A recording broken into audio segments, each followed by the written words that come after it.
ሰላም እንዴት ቆያችሁ? የቤስ ስፖርት ቻናል ቤተሰቦቻችን የሰዓቱን ትኩስና ወቅታዊ የዝውውር መረጃዎች የምትሰሙበት ሰዓት ላይ ትገኛላችሁ። በርካታ ጉዳዮችን ይዘናል። እንደዚሁም ያልተሰሙ አዳዲስ ስፖርታዊ መረጃዎችም ይዳሰሳሉ በቆይታችን። እናንተም በኮሜንት ሐሳብ አስተያየቶቻችሁን እያደረሳችሁ አብራችሁን እንድትቆዩ እንጋብዛለን። ትላንትና ሐሳብ አስተያየት በኮሜንት ያነሳችሁልንን የቻናላችን ተከታታዮቻችንን ወደ መጨረሻ የእናንተን ስም እየጠራን መልእክቶቻችሁንና አስተያየቶቻችሁን የምናነብ ይሆናል። ዛሬም የተለያዩ ጉዳዮችን ይዘናል። ቢቢሲ ስፖርት የአመቱን ምርጥ 11 ተጫዋቾች ይፋ አድርጓል። በተለይ በዚህ ጉዳይ ላይ እነዚህን ምርጥ 11 ተጫዋቾች ወደ በኋላ እናነሳለን። ይገባቸዋል ወይ በሚለው ላይ የእናንተን ሐሳብና አስተያየት እንፈልጋለን። በዚህ ጉዳይ ላይ ሐሳብ አስተያየቶቻችሁን እንድታደርሱን እንጠይቃለን። በርካታ ጉዳዮችን ይዘናል። ከአርሰናል፣ ከማንቸስተር ዩናይትድ ጋር፣ ከቼልሲ ጋር፣ ከባርሴሎና ጋር የተያያዙ በርካታ ስፖርታዊ መረጃዎች እየወጡ ነው የሚገኙት። ስለነገው የአውሮፓ ቻምፒየንስ ሊግም አዳዲስ መረጃዎች የተሰሙ ነው የሚገኙት። እነዚህን ሁሉ በቆይታችን ትሰማላችሁ። ሌሎችም አዳዲስ ስፖርታዊ መረጃዎችን ይዘናል። እናንተ ብቻ ቻናሉን ሰብስክራይብ፣ ላይክ፣ ሼር በማድረግ እንድትጀምሩ እንጠይቃለን። በቀጥታ ወደ መረጃዎቹ እናልፋለን። የመጀመሪያ መረጃችን የሚሆነው ቢቢሲ ስፖርት የአመቱን ምርጦች ይፋ አድርጓል። በዚህ መሰረት ዴክላን ራይስ የአመቱ ኮከብ ተጫዋች በመባል በቢቢሲ ተመርጧል። የአርሰናሉ አማካይ ዴክላን ራይስ የቢቢሲ ስፖርት የፕሪሚየር ሊጉ የአመቱ ኮከብ ተጫዋች በመሆን አሸንፏል። በነገራችን ላይ በዚህ የሽልማት መርሃ ግብር ላይ የቢቢሲ ስፖርት ተንታኞች፣ ተጋባዥ እንግዶችና ጋዜጠኞች ድምጽ በመስጠት የ2025-26 የውድድር ዘመን በፕሪሚየር ሊግ፣ በስኮትላንድ ፕሪሚየርሺፕ፣ በሴቶች ሱፐር ሊግ፣ በኤፍኤል ሻምፒዮንሺፕ እንዲሁም በሊግ 1 እና 2 ድንቅ ብቃት ያሳዩ ተጫዋቾችንና አሰልጣኞችን ነው የመረጡት። የፕሪሚየር ሊጉን ብቻ ነው እኛ የምንመለከተው። ሚኬል አርቴታ የፕሪሚየር ሊጉ የአመቱ ምርጥ አሰልጣኝ ሆኗል። ኒኮ ኦሬሊ የፕሪሚየር ሊጉ የአመቱ ምርጥ ወጣት ተጫዋች በመባል ተመርጧል። ሃሪሰን ሪድ ለፉልሃም ከሊቨርፑል ጋር ባደረጉት ጨዋታ ያስቆጠራት ድንቅ ያቺ ጎል የአመቱ ምርጥ ጎል ተብላ ተመርጣለች። ፍራንክ ላምፓርድ እና አሌክስ ኒል ደግሞ የሻምፒዮንሺፕ ምርጥ አሰልጣኞች በመሆን በጋራ ሽልማታቸውን ከሻምፒዮንሺፕ ተቀብሏል። የአመቱ ምርጥ ተጫዋች ቅድም እንዳነሳውት ዴክላን ራይስ ነው። የአመቱ ምርጥ ፈራሚ በመሆን ግራኒት ዣካ ከሰንደርላንድ አሸንፏል። የአመቱ ትልቅ አስገራሚ ሁነት በመሆን ደግሞ የቶተንሃም በወራጅ ቀጠና ውስጥ የተፋለመበት ሁነት የአመቱ ትልቁ አስገራሚ ሁነት ሆኗል። የአመቱ መጥፎ ግምት የተባሉ ደግሞ ሊቨርፑል ለዋንጫ ይፎካከራል ወይንም ዋንጫ ያሸንፋል ተብሎ የተገመተው የአመቱ መጥፎ ግምት ተብሎለታል። በተጠብቆ በጊዜ የተሰናበተ አሰልጣኝ በሚል አንጅ ፖስቴኮግሉ ከኖቲንግሃም ፎረስት የተሰናበቱበት እንደዚሁ ተጠቅሷል። በ2025-26 የውድድር ዓመት የአመቱ ምርጥ 11 ተጫዋቾችም ይፋ ተደርጓል። እዚህ ላይ ነው እናንተም ተከታታዮቻችን የእናንተን ሐሳብ የምንፈልገው። እነዚህ ምርጥ 11 የተመረጡት በቢቢሲ ይገባቸዋል ትላላችሁ ወይንስ የቀረ ማን አለ ትላላችሁ? ከነዚህስ ማን ይውጣ ትላላችሁ? በሚለው ጉዳይ ላይ ሐሳብ አስተያየቶቻችሁን በኮሜንት እንጠብቃለን። ለማንኛውም ግብ ጠባቂ ዴቪድ ራያ ከአርሰናል ተመርጧል። ያው የአመቱ የጎልደን ግሎቭ ሽልማት አሸናፊ ነበር ዴቪድ ራያ። ዩሬን ቲምበር ከአርሰናል፣ ጋብሪኤል ማጋለሽ ከአርሰናል፣ ዊሊያም ሳሊባ ከአርሰናል፣ ኒኮ ኦሬሊ ከማንቸስተር ሲቲ አራቱ ተከላካዮች ናቸው። ዴክላን ራይስ ከአርሰናል፣ ብሩኖ ፈርናንዴስ ከማንቸስተር ዩናይትድ፣ ኤሊዮት አንደርሰን ከኖቲንግሃም ፎረስት፣ ኢጎር ቲያጎ ከብሬንፎርድ፣ ኤርሊክ ብራውት ሃላንድ ከማንቸስተር ሲቲ እና አንቷን ሴሜኒዮ ከማንቸስተር ሲቲ 11ዱ የተመረጡ ተጫዋቾች ናቸው። እነዚህ 11 ተጫዋቾች መመረጣቸው ይገባል ትላላችሁ? መካተትስ ያለበት ተጫዋች አለ? መውጣትስ ከዚህ ስብስብ ያለበት ተጫዋች አለ? በሚለው ላይ ሐሳብ አስተያየቶቻችሁን እንቀበላለን። ለማንኛውም በዋናነት ትኩረትና ጉዳይ የሆነው ዴክላን ራይስ የቢቢሲ የአመቱ ምርጥ ተጫዋችነት ሽልማትን ማሸነፉ ነው። ሌላኛው ከአርሰናልና ባርሴሎና ጋር የተያዘውን መረጃ እናንሳ። ከትላንት ጀምሮ ፒሮ ሂንካፔና ባርሴሎና ስማቸው በስፋት ሲያያዝ እንደነበር ይታወቃል። የስፔኑ ሻምፒዮን ባርሴሎና የአርሰናሉን ኢኳዶሪያዊ ተከላካይ ፒሮ ሂንካፔን ወደ ኑ ካምፕ ለማምጣት ፍላጎት ቢያሳይም ዝውውሩን እውን ማድረግ ግን እጅግ ፈታኝ እንደሚሆንበት እየተዘገበ ነው የሚገኘው። የካታላኑ ክለብ የክረምቱን የዝውውር መስኮት በጥሩ ሁኔታ እንደጀመረ ያው ይታወቃል። እንግሊዛዊውን የክንፍ መስመር ተጫዋች አንቶኒ ጎርደንን ከኒውካስል በ70 ሚሊዮን ፓውንድ ለማስፈረም ተስማምቷል። ተጫዋቹ ትላንትና ስፔን መግባቱም ይታወቃል። በተጨማሪም ባርሴሎና በአትሌቲኮ ማድሪድ የሚገኘውን ጁሊያን አልቫሬዝን ለማስፈረም ጥያቄ ለማቅረብ መዘጋጀቱ እየተነገረ ነው የሚገኘው። እንደውም ግንኙነት ጀምሯል ተብሏል። በሁለቱ ክለቦች መካከል ምናልባት ያላቸው ተቀናቃኝነትና በተጫዋቹ ከፍተኛ የዋጋ ተመን ምክንያት ይህ ዝውውር ቀላል እንደማይሆን ይታወቃል። በሌላ በኩል አርሰናል ሂንካፔን ባለፈው ውድድር ዓመት ከሊቨርኩሰን በውሰት እንዳመጣው ይታወቃል። በነገር ግን በ45 ሚሊዮን ፓውንድ በቋሚነት በቋሚነት የመግዛት መብት አለው። የወደፊት የ10% ሽያጭ ድርሻን አካቶ ነው ይሄ ጉዳይ በውሉ የሰፈረው። መድፈኞቹ ይህንን ውል የሚያንቀሳቅሱ ከሆነ ከተጫዋቹ ጋር የ5 ዓመት ኮንትራት አስቀድሞ ስምምነት ላይ ደርሷል፣ በውሉ ላይ እንደተካተተው ማለት ነው። ታዲያ የ24 ዓመቱ ተከላካይ ሂንካፔ በለንደኑ ክለብ በፍጥነት መላመድ የቻለ ሲሆን በመሃል ተከላካይነትም ሆነ በግራ መስመር ተከላካይነት በመሰለፍ የአሰልጣኝ ሚኬል አርቴታን እምነት አትርፏል። አርቴታ ተጫዋቹን በትልልቅ ጨዋታዎች ላይ የተጠቀመበት ይገኛል። እንደሚታወቀው አዲሱ የቼልሲ አሰልጣኝ እና የቅርብ የአርቴታ ጓደኛ የሆነው ዣቪ አሎንሶ ስለ ሂንካፔ አርቴታ አንድ ቀን ጠይቆት ለአንተ የፈለግከውን የሚያደርግልህ እውነተኛ ተፋላሚ ተጫዋች ነው በሚል ገልጾለት ነበር። ለአርቴታ ሂንካፔን በተመለከተ አርሰናል ተጫዋቹን በቋሚነት ስለማስፈረሙ ከተጠየቀም በኋላ አርቴታ ሲመልስ አው የምናስፈርመው ይመስለኛል፣ ሆኖም የውድድር ዓመቱን ይህን ዓመትን ጨርስ በሚል መልሶ ነበር። እስካሁን ስለ ሂንካፔ አፈጻጸም እጅግ ደስተኛ ነን የሚል አስተያየትም ሰጥቷል። ኢኳዶሪያዊ ተከላካይ አርሰናል በታሪኩ የፕሪሚየር ሊግና የሻምፒየንስ ሊግ ድርብ ድልን ለመቀናጀት በሚያደርገው ጉዞ ላይ 38 ጨዋታዎችን እስካሁን ማድረግ ችሏል። የባርሴሎና ስፖርቲንግ ዳይሬክተር ዴኮ ታዲያ ሂንካፔን ከአርሰናል ነጥቆ መውሰድ ከባድ እንደሆነ አሁን ላይ የገባው ይመስላል። ባርሴሎና የግራ እግር ተከላካይ ያው በጥብቅ ይፈልጋል፣ ነገር ግን ይህንን ዝውውር ለመሞከር ዝም ብለው ወስነዋል። ተጫዋቹ በኤሚሬትስ ደስተኛ እንደሆነ ቢታወቅም ባርሴሎና ይፋዊ ጥያቄ ካቀረበ አርሰናል የሚሰጠው ምላሽ ይጠበቃል ነው እየተባለ የሚገኘው። አርሰናል በበኩሉ በክረምቱ በአጥቂና በክንፍ ተከላካይ መስመር ላይ ስብስቡን ለማጠናከር ይፈልጋል። በአትሌቲኮ ማድሪድ የሚገኘው ጁሊያን አልቫሬዝ በአርሰናል እንዲሁም በፓሪስ ጀርመን እቅድ ውስጥ ያለ ተጫዋች ነው። መድፈኞቹ በአማካይ መስመር ላይም ተጨማሪ ተጫዋቾችን ማምጣት ይፈልጋሉ። ይህንን ለማድረግ ግን አንዳንድ ተጫዋቾች ከክለቡ መልቀቅ ይኖርባቸዋል። በዚህ መሰረት ጋብሪኤል ሄሱስና ሊያንድሮ ትሮሳርድ ምናልባት ክለቡን ሊለቁ የሚችሉ ተጫዋቾች ተደርገው እየተወሰዱ ነው። ያው ጋብሪኤል ሄሱስ በእርግጥ ሊለቅ ይችላል፣ ነገር ግን የሊዛንድሮ ትሮሳርድ አሳማኝ አይደለም። በዚህ ውድድር ዓመት በጣም በወሳኝ ጨዋታዎች ላይ ምን ያህል ግልጋሎት ለአርሰናል እንደሰጠ ይታወቃልና በቀጣይ ዓመትም የአርቴታ ተመራጭ ሆኖ በክለቡ እንደሚቀጥል ነው የሚጠበቀው። ሌላው ከዚሁ ከአርሰናል መረጃ ሳንወጣ የሌስተር ሲቲ ኮከብ ጄሬሚ ሞንጋ ወደ ኤሚሬትስ ሊያቀና እንደሚችል እየተነገረ ነው የሚገኘው። የተጫዋቾች ዝውውር መረጃዎችን ይፋ በማድረግ የሚታወቀው ቲም ቶክ እንደዘገበው ከሆነ አርሰናል የሌስተር ሲቲውን ታዳጊ ኮከብ ጄሬሚ ሞንጋን በዚህ የክረምት የዝውውር መስኮት ለማስፈረም እምነት በራሱ ሊያሳድረዋል ይላል። በፈጣን ክህሎቱ የተነሳ በርካቶች በነገራችን ላይ ይህንን ተጫዋች ቀጣዩ ኦስማን ዴምቤሌ እያሉ ነው የሚጠሩት። የ16 ዓመት ተጫዋች ነው። ሌስተር ሲቲ አስከፊ ውድድር ዘመን አሳልፎ ወደ ሊግ ዋን መውረዱን ተከትሎ የኪንግ ፓወር ስታዲየምን የተጫዋች መልቀቁ አይቀሬ ሆኗል። ይህ ታዳጊ የትልልቅ በሚባሉ የአውሮፓ ክለቦች ትኩረት የሳበ ተጫዋች ነው። ነገር ግን ተጫዋቹ በእንግሊዝ መቆየትን ነው ምርጫ ያደረገው። እንደ ማንቸስተር ሲቲ፣ ማንቸስተር ዩናይትድ ያሉ ክለቦችን ፍላጎት አሳይተዋል በነገራችን ላይ እዚህ ተጫዋች ላይ ጄሬሚ ሞንጋ ላይ። ነገር ግን ተጫዋቹ ወደ አርሰናል ለመዘወር መቃረቡ ነው የተነገረው። ለተጫዋቹ የቀረቡ ጥያቄዎችና የተደረጉ ውይይቶች ነበሩ። ለአርሰናል ቅድሚያ እንዲሰጥ ያደረገው ክለቡ ለወጣት ተጫዋቾች ያለው ግልጽ የእድገት መስመርና ሚኬል አርቴታ ወጣቶችን ወደ ዋናው ቡድን ለማምጣት የሚያደርገው ጥረት መሆኑ ተገልጿል። ያካሄድ በዚህ ታዳጊ ተጫዋችና በአማካሪዎቹ ላይ ያው ተጫዋቹ አማካሪዎቹ እንደዚሁም ወላጆችም ጭምር ላይ ትልቅ አዎንታዊ ተጽዕኖ ፈጥሯል። ሌስተር ሲቲ ተጫዋቹን እንደሚያጣ የገመተ ሲሆን አርሰናል ደግሞ ሞንጋ ቀጣዩ የክለቡ ተጫዋች እንደሆነ አምኗል በሚል እየተሰማ ነው የሚገኘው። በአሁኑ ወቅት በአርሰናል ቤት በነገራችን ላይ በርካታ ወጣቶች ናቸው እድል እየተሰጣቸው የሚገኘው። ሊውስ ስኬሊን ማንሳት ትችላላችሁ፣ ማክስ ዶማን፣ ማርሊ ሳልሞን፣ ኢታን ንዋኔሪ ያው በውሰት በዚህ ውድድር ዓመት ቢያሳልፍም ነገር ግን በዋናው ቡድን እድል የተሰጠው ተጫዋች እንደነበረ ታስታውሳላችሁ። እነዚህን የመሳሰሉ ምርጥ ወጣት ተጫዋቾች በዋናው ቡድን ውስጥ የጨዋታ እድል እያገኙ ይገኛሉና በዚህ ምክንያት ሞንጋ አርሰናልን ምርጫ ማድረጉ ነው እየተነገረ የሚገኘው። ስለዚህ ታዳጊ ለአርሰናል ሌላ ተጨማሪ አቅም እንደሚሆን ይጠበቃል። ሌላኛው የኢንዞ ፈርናንዴዝን ጉዳይ እናንሳ። ቼልሲ በኢንዞ ፈርናንዴዝ ላይ የ120 ሚሊዮን ፓውንድ ዋጋ እንደለጠፈበት እየተነገረ ነው የሚገኘው። ይህ ተጫዋቸው በቀጣይ ከቼልሲ ጋር እንደሚለያይ በርካታ መረጃዎች እየወጡ ነው የሚገኙት። ያው ቼልሲ በዚህ ውድድር ዓመት በጣም መጥፎ የሚባል ሲዝን ያሳልፈው ከሁሉም የአውሮፓ ውድድሮች ውጭ ሆኗል። ነገር ግን ኢንዞ በግሉ ጥሩ የሚባል ጊዜን አሳልፏል። ኢንዞ ብቻ ሳይሆን ጆዋ ፔድሮም ጥሩ ሲዝን ያሳለፉት በግላቸው። ነገር ግን ኢንዞ ፈርናንዴዝ ካለፈው ጥር ጀምሮ ከክለቡ እንደሚለቅ ለቼልሲ አመራሮች አሳውቋል ተብሏል።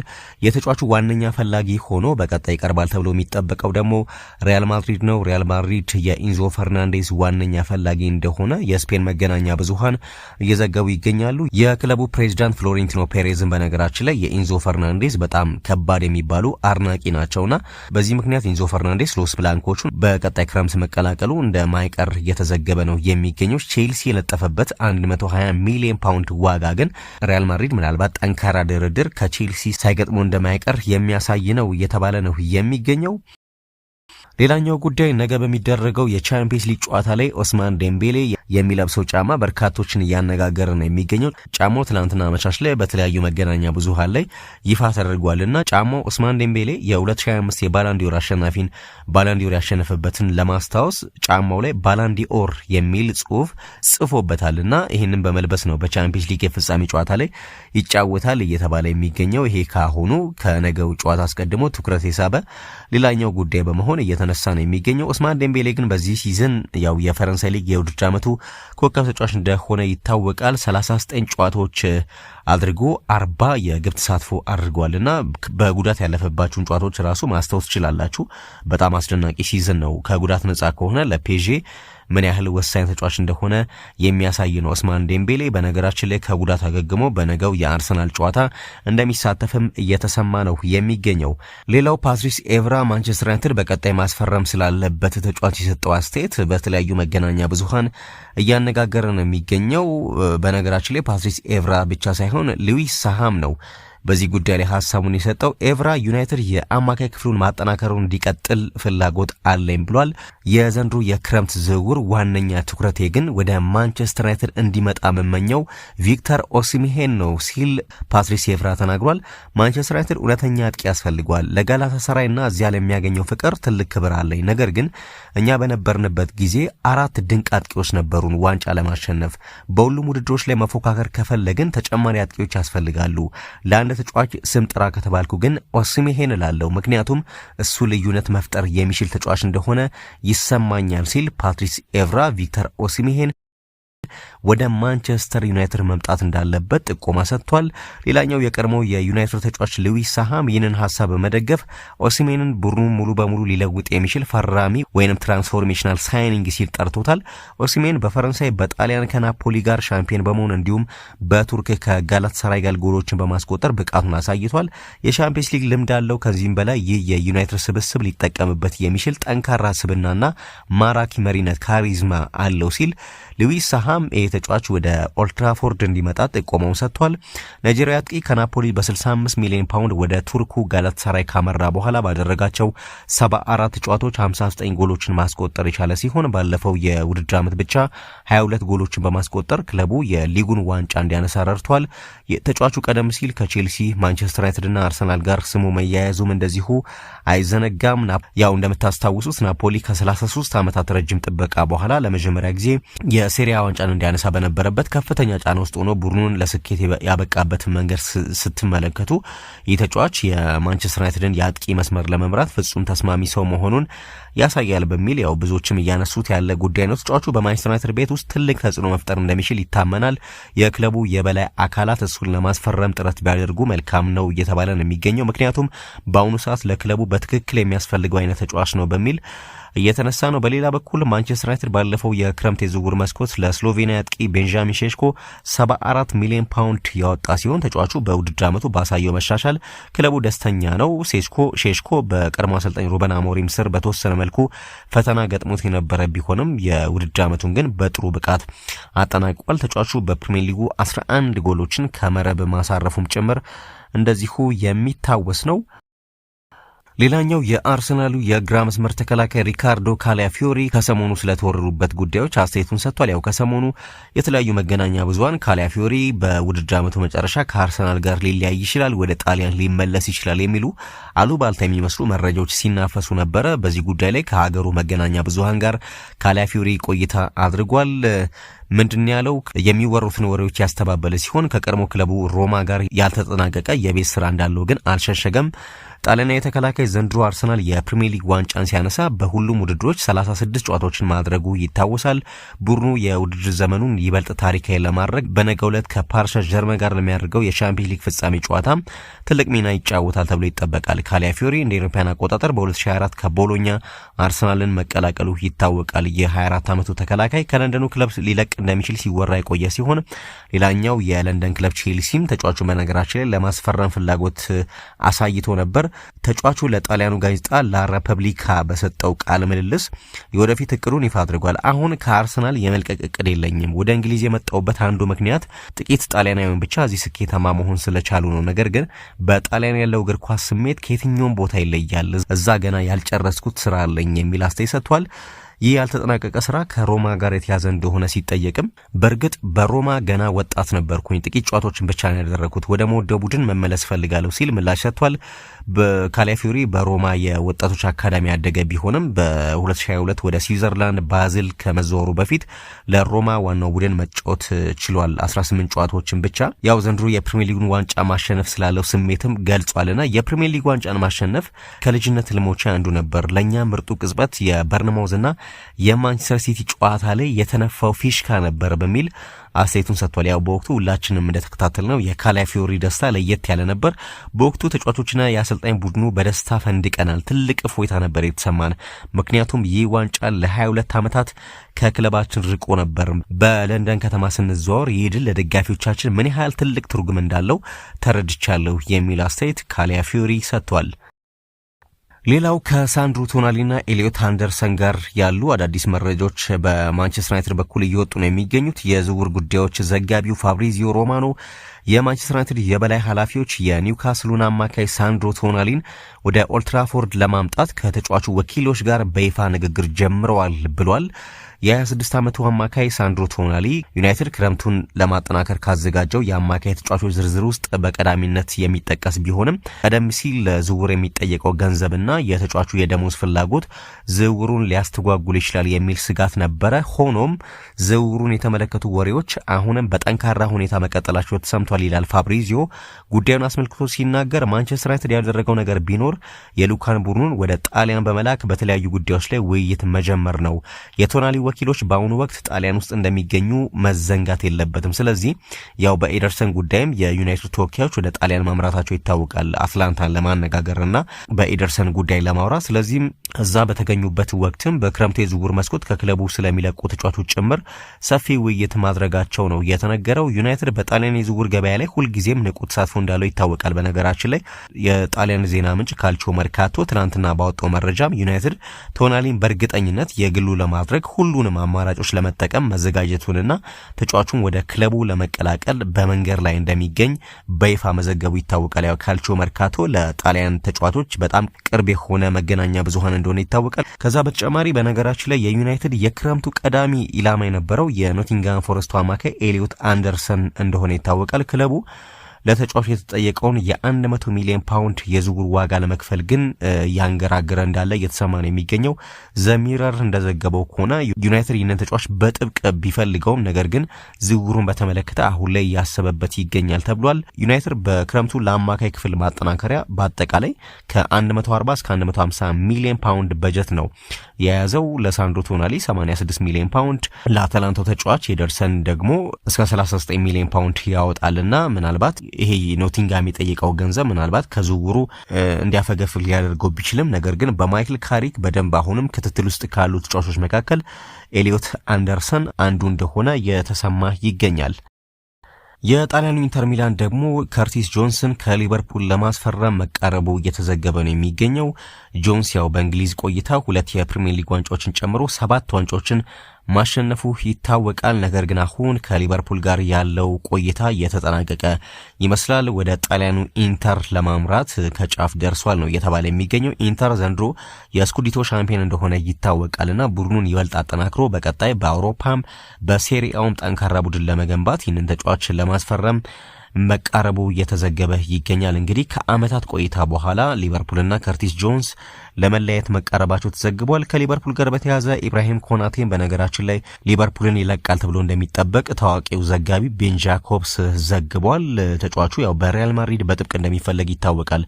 ኢብራሂም ኮናቴ ሌሎችም የአውሮፓ ክለቦች ባየር ሙኒክን ጨምሮ ኮናቴን ይፈልጉታል። በቅርቡ ስምምነት ላይ ደርሰው እንደነበር ሲዘገብ ነበረ። አሁን እየወጡ ያሉ መረጃዎች ግን ኮናቴ ከሊቨርፑል ሊለያይ መቃረቡ እየተዘገበ ነው። ምናልባት እንደ ባየር ሙኒክ ያሉ ክለቦችም የተጫዋቹ ፈላጊ ቢሆኑም ነገር ግን ኮናቴ በራሱ ወደ ሪያል ማድሪድ ማምራት እንደሚፈልግ ከዚህ ቀደም መናገሩ ይታወሳልና ምናልባት መዳረሻው ሳንቲያጎ በርናቦ ሳይሆን እንደማይቀር እየተዘገበ ነው የሚገኘው። ወሳኝ ተጫዋቾቹ በእንደዚህ መልኩ ከአንፊልድ እየለቀቁ ቢሆንም ሊቨርፑል ግን በክረምቱ በጣም ጠንካራ ዝውውር ከሚያደርጉ ክለቦች መካከል አንዱ እንደሆነ እየተነገረ ነው የሚገኘው። ባለፈው ክረምት በፕሪሚየር ሊጉ ከፍተኛውን ወጪ ለዝውውር ያወጣው ሊቨርፑል እንደሆነ ይታወቃል። አሁን ሳላን ጨምሮ በጣም ወሳኝ የሚባሉ ተጫዋቾች እየለቀቁበት ነው የሚገኙት። ይህንን ተከትሎ በክረምቱ በጣም ሰፊ ዝውውር ከሚያደርጉ ክለቦች መካከል ሊቨርፑል አንዱ እንደሆነ እየተሰማ ነው የሚገኘው። ሌላው ከቻምፒየንስ ሊግ ጋር የተያዘ መረጃ እናንሳ። ያው የቻምፒየንስ ሊግ የነገው ጨዋታ አሁንም በጉጉት እየተጠበቀ ነው የሚገኘው።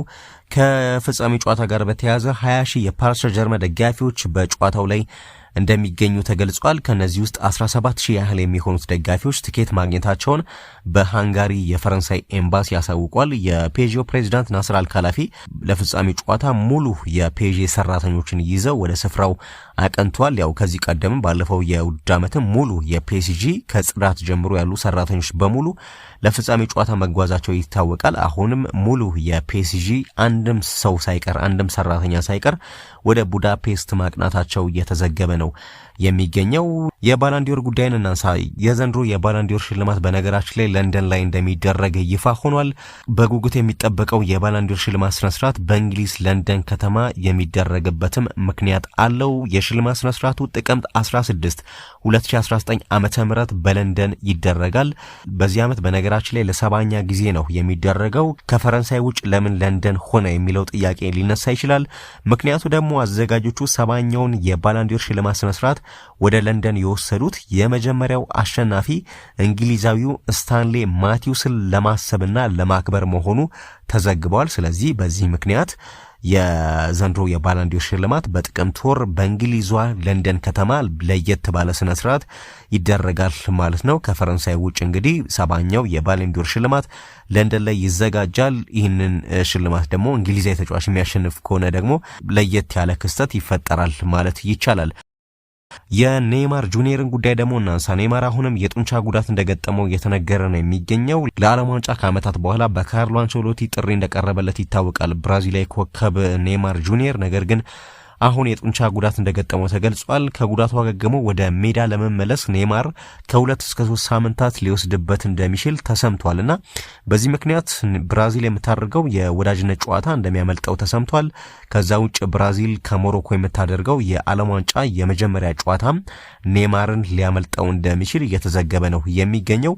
ምናልባት ካርሎ አንቸሎቲ ከነ ጉዳቱ ወደ ዓለም ዋንጫ ይዘው ካቀኑ የሞሮኮ ጨዋታ የመጀመሪያው ጨዋታ ያመልጠዋል። ነገር ግን አንዳንድ ሪፖርቶች ደግሞ ጉዳቱ በጣም ከባድ ከሆነ ኔይማርን ቀንሰውት ዦዋ ፔድሮን በድጋሚ ለብራዚል ብሔራዊ ቡድን ሊጠሩት ይችላሉ የሚሉ መረጃዎች በስፋት እየወጡ ነው የሚገኙት። ነገር ግን የኔይማር ጉዳት በጣም አሳሳቢ እንደሆነ ለብራዚል ብሔራዊ ቡድን፣ ለእግር ኳስ እንደዚሁም ደግሞ ለአድናቂዎቹ መገንዘብ ይቻላል። የአውሮፓ ቻምፒየንስ ሊግ የፍጻሜ ጨዋታ ያው ነገ እንደሚደረግ ይታወቃል። የቻምፒየንስ ሊግ ዋንጫ በሃንጋሪ ቡዳፔስት ትናንትና አመሻሽ ላይ በነገራችን ላይ ደርሷል።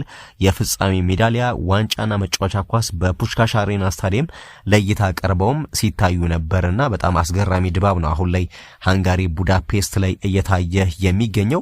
ሌላኛው የበርናርዶ ሲልቫን ጉዳይ ናንሳ። በርናርዶ ሲልቫ በነጻ ዝውውር ለባርሴሎና ለመፈረም መቃረቡ እየተዘገበ ነው የሚገኘው። የተለያዩ የሳውዲ ክለቦች በነገራችን ላይ በተለየ መልኩ በርናርዶ ሲልቫን ለማስፈረም ጥያቄ ሲያቀርቡ ነበር። ነገር ግን ተጫዋቹ ምርጫው አውሮፓ ሆኖ በተለየ መልኩ ደግሞ ባርሴሎና መግባት እንደሚፈልግ መናገሩ ይታወቃል። ስለዚህ ወደ ባርሴሎና ለማቅናትና ለመፈረም ከጫፍ መድረሱ እየተዘገበ ይገኛል። አልናስር ከአሰልጣኙ ጋር መለያየቱ ተሰምቷል። የሳውዲ አረቢያው ክለብ አልናስር ከአሰልጣኝ ጆርጅ ሄሱስ ጋር መለያየቱ በይፋ ታውቋል። አሰልጣኝ ጆርጅ ሄሱስ በአልናስር በነበራቸው የአንድ ዓመት ቆይታ የሊጉን ዋንጫ ማሳካት ችሏል። ፖርቹጋላዊ አሰልጣኝ ጆርጅ ሄሱስ ወደ አልናስር የመጣሁት ሮናልዶ ሊጉን እንዲያሸንፍ ለመርዳት ብዬ ነበር የሚል ማስተያየት ሰጥቷል። አሰልጣኙ አልናስርን እየመሩ 49 ጨዋታ አድርገው 40 ጨዋታ ማሸነፍ ችሏል። ሮናልዶም በአልናስር የመጀመሪያ ዋንጫውን ማሳካቱ ይታወቃል። በጣም ጥሩ ዓመት ዘንድሮ ክርስቲያኖ ሮናልዶ ማሳለፉም ይታወቃል። በዚህ ላይ ደግሞ የጆርጅ ሄሱስ ሚና ትልቅ ነበር። ነገር ግን አሁን ላይ ከሳውዲው ክለብ ጋር መለየታቸው ታውቋል። በመጨረሻም ውድ የቻናላችን ተከታታዮች የእናንተን ሐሳብ አስተያየት በማንሳት ፕሮግራማችንን እናጠናቅ። ትላንትና ያው የተጫዋቾች ምርጫ ቀርቦ እንደነበር ይታወቃል። ከምርጥ ፈራሚዎች መካከል ጥቀሱ በተባላችሁት መሰረት የተለያዩ አስተያየቶችን ውድ ቤተሰቦቻችን ሰጥታችሁናል። ገዛኸኝ ፎላ ራያን ቼርኪ የሚል አስተያየት ሰጥቷል። መብራሃቱ ካሳይ ቪክቶር ዮኬሬሽ ብሏል። አህመድ ከጅቡቲ መልእክቴን ስላደረሳችሁ ከልብ አመሰግናለሁ። አርሰናል ተከላካዩ በተረጋጋና በጥሩ ሁኔታ ከተመራ 2-1 ፒኤስጂን ያሸንፋል። ተመልከቱ 62 ጨዋታ አድርጎ አንድም ቀይ ካርድ አንድም ፔናልቲ ያላገኘ ነው። ያ ማለት አሁን የሊጉ ሻምፒዮን ነው። አሁን በስነ ልቦና ጠንክሯል። ለዚህም በቀላሉ አይንበረከክም ባይነኝ የሚል አስተያየት ሰጥቷል። ውባለም ተስፋው ላመንስ የሚል አስተያየት ሰጥቷል። የዓመቱ ምርጥ ፈራሚ ላመንስ ወይንም ግራኒት ዣካ ይገባቸዋል የሚል አስተያየት ደግሞ የሰጠን አሜን አሜን የሚል ተከታታያችን ነው። ኤደርሰን ለዩናይትድ ከኡጋርቴ የተሻለ አገልግሎት የሚሰጥ አይመስለኝም። ሲመስለኝ እነ ራትክሊፍ ሚድ ክላስ ተጫዋቾችን አምጥተው ሊያቀዘቅዙን ነው። እንደነ ቶናሊ ስቲግለን፣ ማቲያስ ፈርናንዴስ ከተቻለ ኤሊዮት አንደርሰን ቢጨመር ቀጣይ ዓመት ጠንካራ ተፎካካሪ መሆን ይቻላል የሚል አስተያየት ሰጥቷል። ፍሬው ኢትዮ የሚል ተከታታያችን ሪያን ቼርኪ የሚል አስተያየት ሰጥቷል። ላሜላ የሚል ተከታታያችን ደግሞ ጆዋ ፔሮ ብሏል። ዳኒ አለማዮ ዮኬሬሽ ብሏል። ኤስደብሊው በሚል ስም የሚጀምር አድማጫችን ቤስ ስፖርት ቻናል እናመሰግናለን ብሏል። ኢምራን ሰላመንስ ነው ብሏል። ኃይለ ሚካኤል አለባቸው ጎል ከዋንጫ ጋር ካሳካው ቪክቶር ውጭ ኖት ፌር የሚል አስተያየት ሰጥቷል። ድራገን ሰላምንስ ከመጣ በኋላ ዩናይትድ የተሸነፈው በአራት ጨዋታ ብቻ ነው እና ለእርሱ ይገባዋል። በተረፈ ለምታቀርቡልን መረጃ ከልብ እንወዳችኋለን የሚል አስተያየት ሰጥቷል። እኛም እጅግ አድርገን እናመሰግናለን። እኔ አርሰናል ደጋፊ ነኝ። ለእኔ ምርጡ ፈራሚ ዮኬሬሽ ነው እንደ ምክንያት የማቀርበው። አርሰናል ከ22 ዓመት በኋላ የፕሪሚየር ሊግ ዋንጫ እንዲያነሳ ወሳኝ ሚና ስለነበረው በመጣበት ዓመት ሻምፒዮን መሆኑ እሱን ምርጫዬን አድርጌዋለሁ። የዘውትር ተሳታፊና አድማጫችሁ ነኝ። ዝግጅታችሁ ይመቻል የሚል አስተያየት ዘራይ ክብሮን ከካልጋሪ ካናዳ ሰጥቶናል። እጅግ አድርገን ሁላችሁንም እናመሰግናለን። ዛሬም የቢቢሲ ምርጥ 11ን በተመለከተ ሐሳቦቻችሁን እንቀበላለን። ስለምትከታተሉን ሐሳብ አስተያየቶቻችሁን ስለምትሰጡን እጅግ አድርገን እናመሰግናለን። በያላችሁበት መልካም ጊዜን ተመኘን።